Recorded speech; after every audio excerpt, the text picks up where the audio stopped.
કાંતિભાઈ આજે અહીંયા રાજીનામું આપવા પહોંચ્યા છે, જોકે ગોપાલ ઇટાલિયા અહીં પહોંચ્યા નથી, માટે હવે તેઓ સમર્થકો સાથે રવાના થઈ રહ્યા છે. સીધા તેમની સાથે વાત કરીશું. કાંતિભાઈ, આજે જે પ્રકારે સમર્થકો સાથે તમે અહીંયા પહોંચ્યા અને શક્તિ પ્રદર્શન કર્યું, શું કહેશો?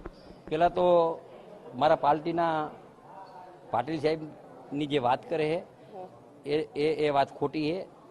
મારી પાર્ટીના પ્રમુખશ્રીએ મને કીધું ને મારી રીતે નિર્ણય કર્યો છે, એની પાર્ટીના પ્રમુખે એને ના પાડી છે.